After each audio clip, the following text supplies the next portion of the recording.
إن الحمد لله نحمده ونستعينه ونؤمن به ونتوكل عليه ونعوذ بالله من شرور أنفسنا ومن سيئات أعمالنا من يهده الله فلا مضل له ومن يضلل فلا هادي له وأشهد أن لا إله إلا الله وحده لا شريك له وأشهد أن محمدًا عبده ورسوله أرسله بالهدى ودين الحق ليظهره على الدين كله ولو كره المشركون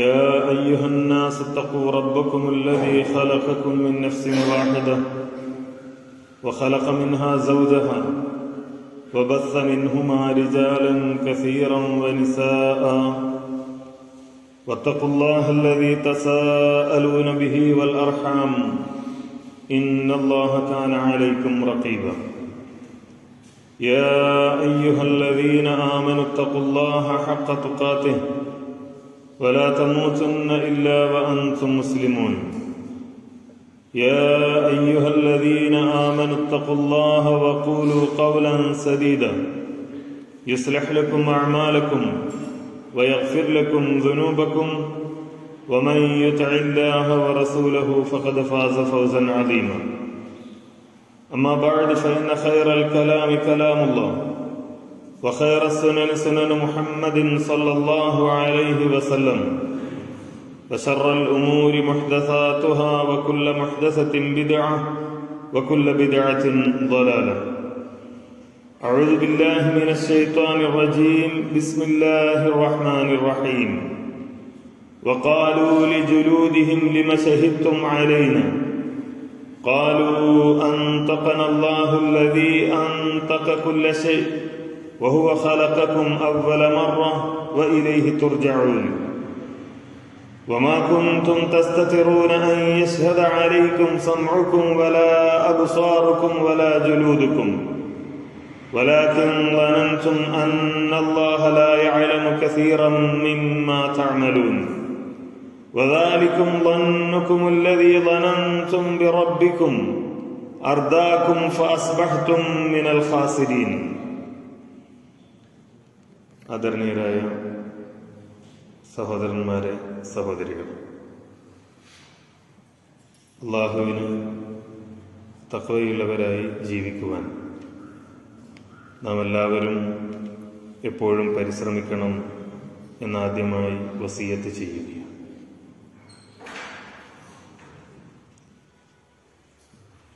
ഒരു 10-30 കൊല്ലം മുമ്പൊക്കെ നമ്മുടെ നാട്ടിൽ നടക്കുന്ന മതപ്രഭാഷണങ്ങളിൽ ലോകം നേരിട്ടുകൊണ്ടിരിക്കുന്ന അധാർമികതകളെക്കുറിച്ച്, മൂല്യച്യുതികളെക്കുറിച്ചൊക്കെ വിശദീകരിക്കാറുണ്ടായി.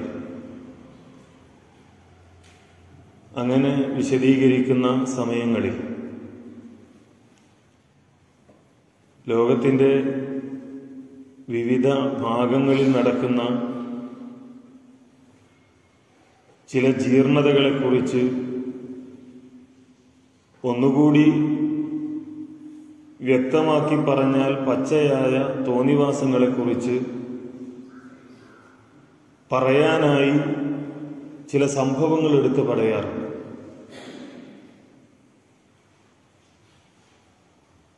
യൂറോപ്യൻ രാജ്യങ്ങളിലൊക്കെ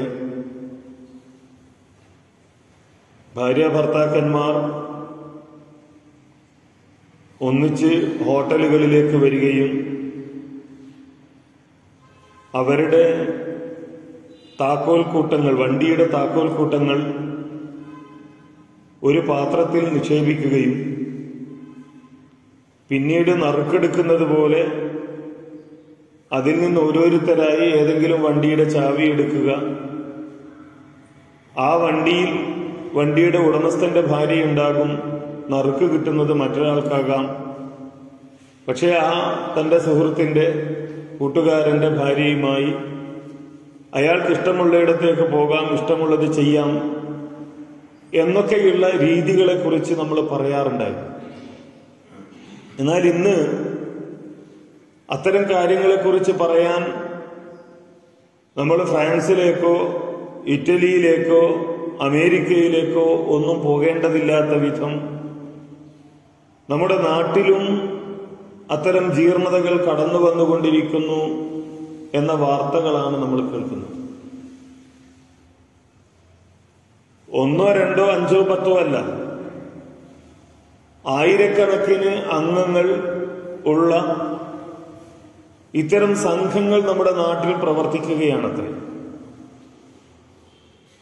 അവർ ഭാര്യമാരെ പരസ്പരം മാറ്റുകയും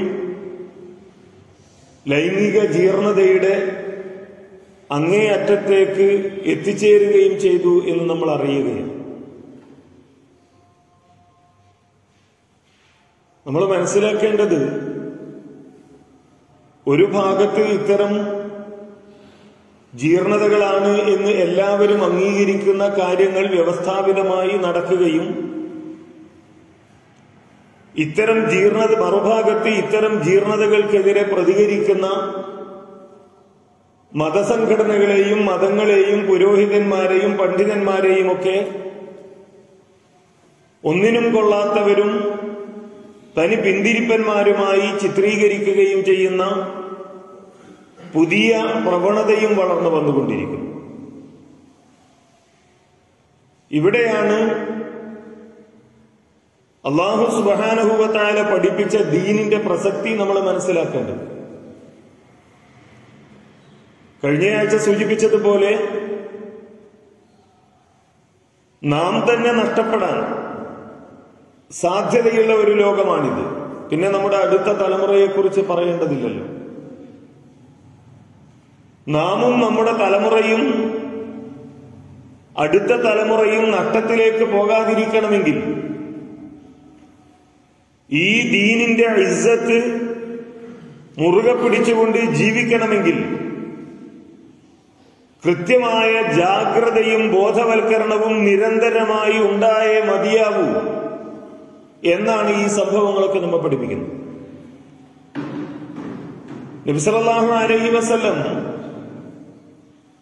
ഈമാനിനെ കുറിച്ച് പറയുന്നിടത്ത് പറഞ്ഞ സുപ്രസിദ്ധമായ ഒരു വചനമുണ്ട്, നമുക്കൊക്കെ അറിയാവുന്നതാണ്. അബൂ ഹുറൈറ റളിയല്ലാഹു അൻഹുവിൽ നിന്ന് ഇമാം ബുഖാരിയും മുസ്ലിമും അടക്കം ഉദ്ധരിച്ച ഒരു ഹദീസാണ്. അന്ന റസൂലുള്ളാഹി സ്വല്ലല്ലാഹു അലൈഹി വസല്ലം ഖാൽ അൽ ഈമാൻ ബിദ്ഉൻ വസബ്ഊൻ ഔ ബിദ്ഉൻ വസിത്തൂൻ. ചില റിപ്പോർട്ടുകളിൽ 70 ചില്ലാനം എന്നുണ്ട്, മറ്റു ചില റിപ്പോർട്ടുകളിൽ 70 ചില്ലാനം എന്നുണ്ട്. ഈ ബിദ്അ എന്നതുകൊണ്ട് ഉദ്ദേശിക്കുന്നത് 3 മുതൽ 10 വരെയുള്ള സംഖ്യ. അപ്പോ 70 ചില്ലാനം അല്ലെങ്കിൽ 60 ചില്ലാനം ശാഖകളാണ് ഈമാൻ എന്ന് പറയുന്നത്. എന്നിട്ട് അല്ലാഹുവിന്റെ റസൂല് പറഞ്ഞു, ഫഅഫ്ളലുഹാ ഖൗലു ലാ ഇലാഹ ഇല്ലല്ലാഹ്. ആ ഈമാനിന്റെ ശാഖകളിൽ ഏറ്റവും ശ്രേഷ്ഠമായത് ലാ ഇലാഹ ഇല്ലല്ലാഹയാണ്. അതാണ് അടിസ്ഥാനം. ആ ലാ ഇലാഹ ഇല്ലല്ലാഹയാണ് അടിത്തറ, അതാണ് ബേസ്, അതാണ് ഏറ്റവും ശ്രേഷ്ഠമായിട്ടുള്ളത്. അതിൽ നിന്ന് അതോടൊപ്പം ഒരുപാട് ശാഖകളുണ്ട്. വഅദ്നാഹാ ഇമാതത്തുൽ അദാ അനി ത്വരീഖ്. അതിൽ ഏറ്റവും ലളിതമായ ഒരു ശാഖ, ഏറ്റവും താഴെയുള്ള ഒരു ശാഖ എന്ന് പറയുന്നത് വഴിയിൽ നിന്ന് ഉപദ്രവങ്ങൾ മാറ്റുക എന്നതാണ്. എന്നിട്ട് അല്ലാഹുവിന്റെ റസൂൽ പറഞ്ഞു, വൽ ഹയാഉ ശുഅബത്തുൻ മിനൽ ഈമാൻ. ലജ്ജ എന്ന് പറയുന്നത് ഈമാനിന്റെ ഒരു ഭാഗമാണ്, ഒരു ശാഖയാണ്. ലജ്ജയുടെ പ്രസക്തി ഒരുപാട് വർദ്ധിച്ചുകൊണ്ടിരിക്കുന്ന ഒരു കാലത്താണ് നമ്മളുള്ളത്. പച്ച മലയാളത്തിൽ പറഞ്ഞാൽ ഉളുപ്പ് എന്ന് പറയാം. ഉളുപ്പില്ലായ്മ കടന്നു വരികയാണ്. അല്പമെങ്കിലും ഉളുപ്പുള്ള ഒരു വിഭാഗം ആളുകൾക്ക് ചെയ്യാൻ കഴിയുന്നതല്ല തങ്ങളുടെ ഭാര്യമാരെ പരസ്പരം കൈമാറുക എന്നത്. അല്പമെങ്കിലും ഉളുപ്പുള്ള ആളുകൾക്ക് ചെയ്യാൻ കഴിയുന്നതല്ല തങ്ങളുമായി ഏറെ സ്നേഹത്തിൽ ഇടപെടുന്ന പെൺകുട്ടികളെയോ സ്ത്രീകളെയോ വഴിപിഴപ്പിക്കുകയും അവരെ പീഡിപ്പിക്കുകയും അവരെ ചൂഷണം ചെയ്യുകയും ചെയ്യുക എന്നുള്ളത്. ഇങ്ങനെ നമ്മൾ ഓരോ മേഖലയും എടുത്തു നോക്കുക. ലജ്ജ എന്ന് പറയുന്നത് സമൂഹത്തിൽ നിന്ന് നഷ്ടപ്പെട്ടുകൊണ്ടിരിക്കുന്നു. അവിടെയാണ് നമ്മൾ ഓരോരുത്തരും സ്വയം മനസ്സിലാക്കുകയും വിശ്വാസികളെ പരസ്പരം ഓർമ്മിപ്പിക്കുകയും ചെയ്യേണ്ടതിന്റെ പ്രസക്തി. ലജ്ജ ഈമാനിന്റെ ഭാഗമാണ്. അതൊരു സാമൂഹ്യ മര്യാദ മാത്രമല്ല, അത് ഈ സമൂഹത്തിന്റെ നിലനിൽപ്പിന് ആവശ്യമായ ഒരു ഘടകം മാത്രമല്ല. നമ്മെ സംബന്ധിച്ചിടത്തോളം, മുസ്ലിങ്ങളെ സംബന്ധിച്ചിടത്തോളം, പള്ളികളിൽ വരുന്ന 5 നേരം നമസ്കരിക്കുന്ന, ഖുത്ബകളിൽ പങ്കെടുക്കുന്ന, ജുമുഅ നമസ്കരിക്കുന്ന, ഖുർആൻ പാരായണം ചെയ്യുന്ന, ദിക്റുകളും സ്വലാത്തുകളും ചൊല്ലിക്കൊണ്ടിരിക്കുന്ന, നാളെ പരലോകത്ത് ഒരു ജീവിതമുണ്ട് എന്ന് വിശ്വസിക്കുന്ന മുസ്ലിമിനെ സംബന്ധിച്ചിടത്തോളം ലജ്ജ എന്ന് പറയുന്നത് അവന്റെ വിശ്വാസത്തിന്റെ ഭാഗമാണ്. അല്ലാഹുവിന്റെ റസൂൽ അടിവരയിട്ട് പറഞ്ഞ ഒരു കാര്യമാണ്. മറ്റൊരു ഹദീസ് നമുക്ക് ഇങ്ങനെ കാണാം. ഇമാം ബുഖാരിയും മുസ്ലിമും തന്നെ ഉദ്ധരിക്കുന്ന ഒരു ഹദീസാണ്. ഇബ്നു ഉമർ റളിയല്ലാഹു അൻഹുമാ പറയുന്നു, അന്ന റസൂലുള്ളാഹി സ്വല്ലല്ലാഹു അലൈഹി വസല്ലം മറ അലാ റജുൽ, നബി സല്ലല്ലാഹു അലൈഹി വസല്ലം ഒരാളുടെ അടുത്ത് കൂടെ ഇങ്ങനെ നടന്നു പോവാണ്.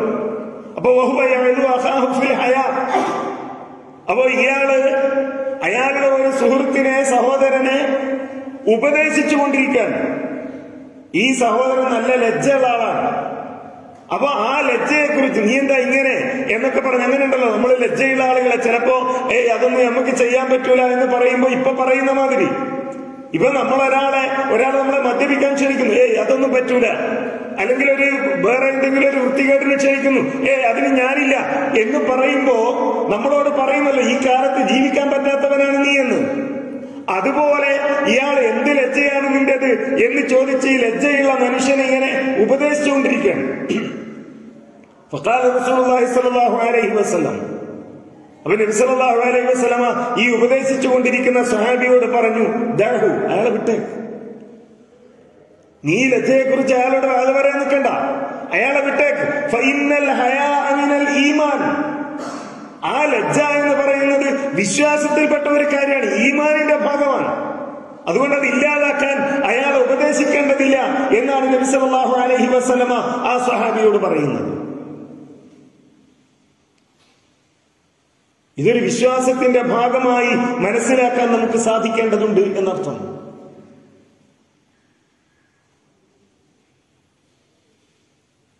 ഇമാം ബുഖാരി മുസ്ലിം ഉദ്ധരിക്കുന്ന മറ്റൊരു ഹദീസ് നമുക്ക് ഇങ്ങനെ കാണാം.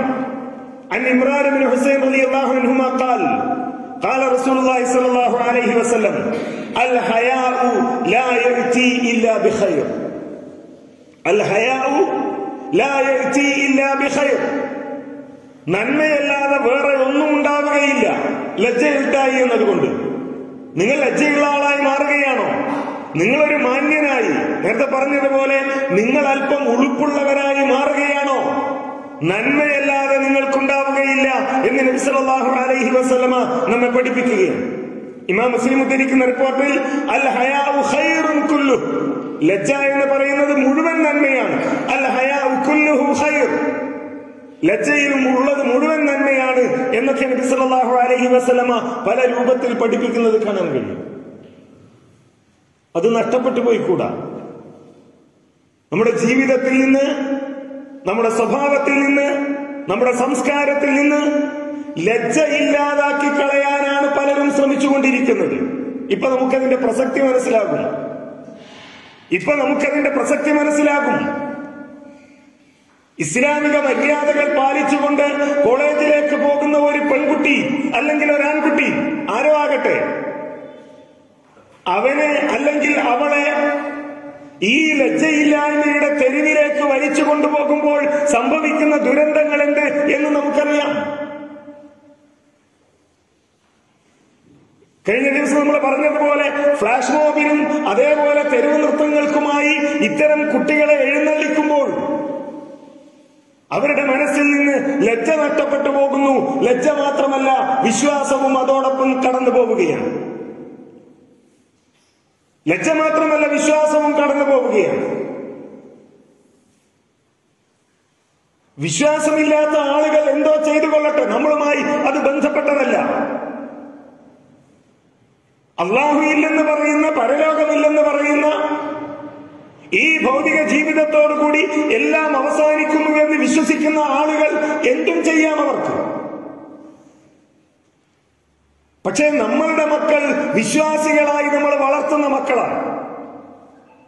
അവരെ നഷ്ടപ്പെട്ടു പോയിക്കൂടാ. അല്ലാഹു സുബ്ഹാനഹു വ തആല പറഞ്ഞ സൂറത്തുൽ ഫുസ്സിലത്തിൽ ഞാൻ ഓതിവെച്ച വചനം എപ്പോഴും നമ്മളുടെ മനസ്സിലുണ്ടാകേണ്ടതാണ്. വഖാലൂ ലിജുലൂദിഹിം ലിമ ശഹിദ്തും അലൈനാ. പരലോകം വരാനുണ്ടല്ലോ, നമ്മളത് അംഗീകരിക്കുന്നവരാണല്ലോ. ആ പരലോകത്ത് എത്തിച്ചേരുമ്പോ ഒരു ന്യായവും നമുക്ക് പറയാൻ കഴിയില്ല ഇത്തരം തിന്മകൾക്ക്. നമ്മളുടെ ജീവിതത്തിൽ നിന്ന് നഷ്ടപ്പെട്ടു പോയി അവസാനം ഈമാനിന്റെ നഷ്ടത്തിലേക്ക് വരെ ലജ്ജയില്ലായ്മ എത്തിക്കുമ്പോ ചെയ്തു കൂട്ടുന്ന പ്രവർത്തനങ്ങൾക്ക് ഒരു ന്യായവും പറയാൻ കഴിയില്ല. വഖാലൂ ലിജുലൂദിഹിം ലിമ ശഹിദ്തും അലൈനാ. പരലോകത്ത് നമ്മുടെ തോല് സാക്ഷ്യം വഹിക്കുകയാണ് നമുക്കെതിരെ. അപ്പൊ ചോദിക്കാൻ, ലിമ ശഹിദ്തും അലൈനാ, നീ എന്താ എനിക്കെതിരെ സാക്ഷ്യം വഹിക്കുന്നത്? ലിമ ശഹിദ്തും അലൈനാ, എന്തുകൊണ്ടാണ് ഞങ്ങൾക്കെതിരെ? എത്ര സംരക്ഷിച്ചു നിർത്തിയതാണ്. ഒരുപാട് ക്രീമുകൾ പുരട്ടി, ഒരുപാട് സൗന്ദര്യ സംവർദ്ധക വസ്തുക്കൾ ഉപയോഗിച്ച് ഞാൻ സംരക്ഷിച്ചു നിർത്തിയ ആളുകളുടെ മുമ്പിൽ ഞാൻ പ്രദർശിപ്പിച്ച എന്റെ തൊലി എനിക്കെതിരെ സാക്ഷി നിൽക്കുകയാണ്. ഞാൻ ചോദിക്കുന്നു, ലിമ ശഹിദ്തും അലൈനാ, എന്താ എനിക്കെതിരെ സാക്ഷി നിൽക്കുന്നത്? നിസ്സഹായമായ മറുപടിയാണ് തൊലിയുടേത്. ഖാലു അൻതഖനല്ലാഹു അല്ലദീ അൻതഖ കുല്ല ശൈ. എല്ലാത്തിനെ കൊണ്ടും സംസാരിപ്പിച്ച അള്ളാഹു ഞങ്ങളെ കൊണ്ടും സംസാരിപ്പിച്ചാണ്. ഞങ്ങൾ ഇഷ്ടപ്രകാരമല്ല, അള്ളാന്റെ കൽപ്പനയാണ്. വഹുവ ഖലഖകും അവ്വല മർറത്തിൻ വഇലൈഹി തുർജഊൻ. അവനാണ് നിങ്ങളെ ആദ്യം സൃഷ്ടിച്ചത്, അവനിലേക്കാണ് നിങ്ങൾ മടക്കപ്പെടുന്നത്. എന്നിട്ട് ഈ തൊലി വീണ്ടും ചോദിക്കുന്ന ഒരു ചോദ്യം, വമാ കുൻതും തസ്തതിറൂന അൻ യശ്ഹദ അലൈക്കും സമഉകും വലാ അബ്സാറുകും വലാ ജുലൂദുകും വലാകിൻ ظننتم അന്നല്ലാഹ ലാ യഅലമു കസീറൻ മിമ്മാ തഅമലൂൻ. തൊലിയോട് ഈ ചോദ്യം ചോദിക്കുന്ന നമ്മളോട് അല്ലാഹു ചോദിക്കാൻ, വമാ കുൻതും തസ്തതിറൂന അൻ യശ്ഹദ അലൈക്കും സമഉകും വലാ അബ്സാറുകും വലാ ജുലൂദുകും. ഇതൊക്കെ അല്ലാഹു പറഞ്ഞതാണല്ലോ. ഈ തൊലി സാക്ഷി നിൽക്കും, കൈ സാക്ഷി നിൽക്കും, കാല് സാക്ഷി നിൽക്കും, എന്ന് നാവ് സീല് വെക്കും എന്നൊക്കെ. എന്നിട്ട് ഇതൊക്കെ കേട്ടിട്ടും വമാ കുൻതും തസ്തതിറൂൻ, ഏതെങ്കിലും ഒരു തിന്മയിൽ നിന്ന് മാറി നിന്നോ? ഏതെങ്കിലും ഒരു തിന്മയിൽ നിന്ന് വിട്ടുനിന്നോ? ഈ കൈ കേൾവി സാക്ഷി പറയുമെന്ന് വിചാരിച്ച്, കാഴ്ച സാക്ഷി പറയുമെന്ന് വിചാരിച്ച്, തൊലി സാക്ഷി പറയുമെന്ന് വിചാരിച്ച് ഏതെങ്കിലും ഒരു തിന്മയിൽ നിന്ന് വിട്ടുനിന്നോ? ഇല്ല. വലാകിൻ വനൻതും അന്നല്ലാഹ ലാ യഅലമു കസീറൻ മിമ്മാ തഅമലൂൻ. നിങ്ങൾ ചെയ്യുന്നതൊന്നും അല്ലാഹ് അറിയില്ല എന്നായിരുന്നു നിങ്ങൾ വിചാരിച്ചത്. നിങ്ങൾ ചെയ്യുന്നതൊന്നും അല്ലാഹ് അറിയില്ല എന്നായിരുന്നു നിങ്ങൾ വിചാരിച്ചത്. നമ്മളുടെയൊക്കെ മനസ്സിൽ ഇത്തരം കൂട്ടായ്മകളുടെ ഭാഗമായി പോയി ഈ ലജ്ജയില്ലാത്ത തോന്നിവാസങ്ങൾ ചെയ്തു കൂട്ടുമ്പോ നമ്മുടെയൊക്കെ ധാരണ എന്താണ്? ഇതൊന്നും അല്ലാഹ് കാണുന്നില്ല, അല്ലെങ്കിൽ അല്ലാഹ് അറിയുന്നില്ല, ഇതൊക്കെ അങ്ങ് ഇല്ലാതായി പോകും, ഇതൊന്നും എവിടെ രേഖയിലൊന്നും ഉണ്ടാവില്ല എന്നാണല്ലോ നിങ്ങളുടെ വിശ്വാസം. അല്ലാഹുവിന്റെ ചോദ്യമാണ്. അതല്ലേ വിശ്വസിച്ചിരുന്നത്? വദാലികും വന്നുകുമുല്ലദീ വനൻതും ബിറബ്ബികും. വദാലികും വന്നുകുമുല്ലദീ വനൻതും ബിറബ്ബികും. നിങ്ങളുടെ റബ്ബിനെ കുറിച്ച് നിങ്ങളുടെ ധാരണ അതായിരുന്നു. ഇതൊക്കെ അങ്ങനെ ഇല്ലാതായി പോവും, ഇതൊന്നും അല്ലാഹ് അറിയില്ല എന്നതായിരുന്നു.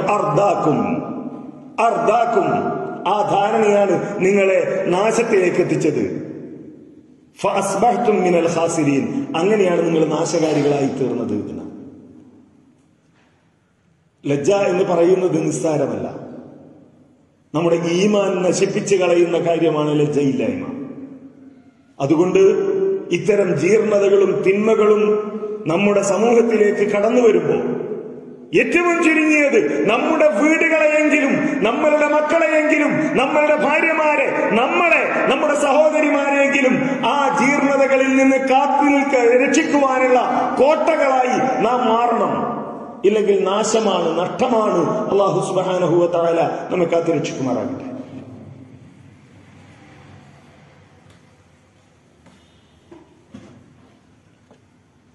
അൽഹംദുലില്ലാഹ് الذي هدانا لهذا وما كنا لنهتدي لولا أن هدانا الله يا أيها الذين آمنوا اتقوا الله حق تقاته ولا تموتن إلا وأنتم مسلمون.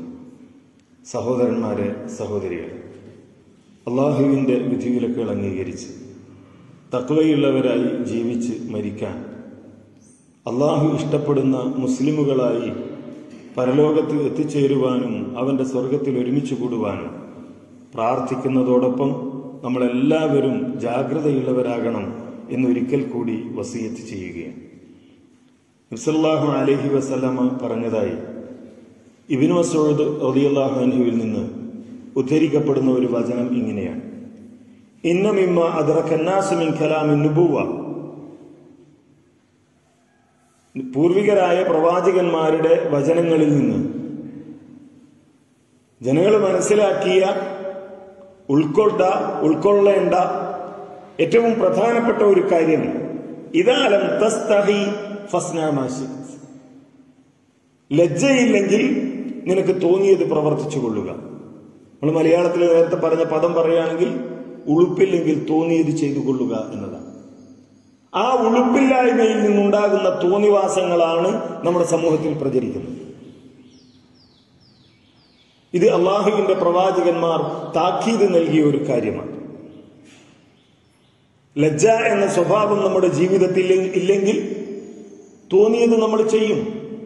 നമ്മൾ തിന്മകളിൽ നിന്ന് വിട്ടുനിൽക്കാൻ നമ്മെ പ്രേരിപ്പിക്കുന്നത് അള്ളാഹുവിനോടുള്ള ലജ്ജ. ഇത് അള്ളാഹു കാണുന്നതാണല്ലോ, അള്ളാഹു അറിയുന്നതാണല്ലോ. മലക്കുകളോടുള്ള ലജ്ജ, ഇത് മലക്കുകൾ രേഖപ്പെടുത്തി വെക്കുന്നതാണല്ലോ. നാട്ടുകാരോടുള്ള ലജ്ജ, ഇത് നാട്ടുകാരറിഞ്ഞാൽ പിന്നെ ഞാൻ നയാ പൈസക്ക് ഉണ്ടാവില്ലല്ലോ, പരലോകത്ത് ഞാൻ അപമാനിതമാകുമല്ലോ. ഇങ്ങനെയുള്ള ഈ ഒരു ചിന്തയാണ് തിന്മയിൽ നിന്ന് നമ്മെ വിട്ടുനിൽക്കാൻ പ്രേരിപ്പിക്കുന്നത്. അതില്ലാതായാലോ, അള്ള ഇല്ല എന്നാണ് ഞാൻ വിശ്വസിക്കുന്നതല്ലെങ്കിൽ, പരലോകം ഇല്ല എന്നാണ് ഞാൻ വിശ്വസിക്കുന്നതെങ്കിൽ, മലക്കുകൾ ഇല്ല എന്നാണ് ഞാൻ വിശ്വസിക്കുന്നതെങ്കിൽ, പിന്നെ ഞാനെന്തിന് ഈ ഭൗതിക ലോകത്ത് കിട്ടുന്ന സുഖങ്ങൾ ഒഴിവാക്കണം? അവിടേക്കാണ് പോകുന്നത്.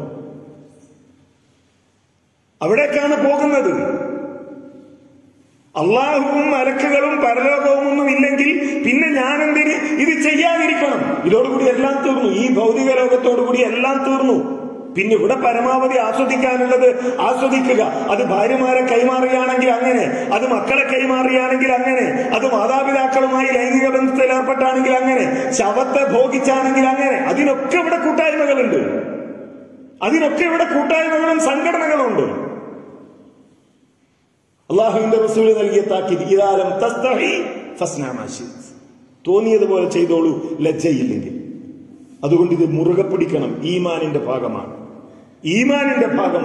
ആ ഗൗരവത്തോടുകൂടി ലജ്ജയെ നമ്മുടെ ജീവിതത്തിന്റെ, നമ്മുടെ സ്വഭാവത്തിന്റെ, നമ്മുടെ സംസ്കാരത്തിന്റെ ഭാഗമായി നാം പിടിച്ചു നിർത്തുക. അല്ലാഹു സുബ്ഹാനഹു വ തആല ലജ്ജയോടുകൂടി ജീവിക്കുന്ന വിശ്വാസികളുടെ കൂട്ടത്തിൽ നമ്മെ എല്ലാവരെയും ഉൾപ്പെടുത്തുമാറാകട്ടെ. ലജ്ജയില്ലാതാവുകയും അതുവഴി തോന്നിവാസങ്ങളിൽ ഏർപ്പെടുകയും ചെയ്യുന്ന വൃത്തികെട്ട മനുഷ്യന്മാരിൽ നിന്ന് അല്ലാഹു സുബ്ഹാനഹു വ തആല നമ്മയും നമ്മുടെ മക്കളെയും കാത്തുരക്ഷിക്കുമാറാകട്ടെ. റബ്ബനാ ആതിനാ ഫിദ് ദുനിയ ഹസന വഫിൽ الآخرة حسنة وقنا عذاب النار. ربنا تقبل منا إنك أنت السميع العليم وتب علينا إنك أنت التواب الرحيم يا غافر المذنبين والحمد لله رب العالمين.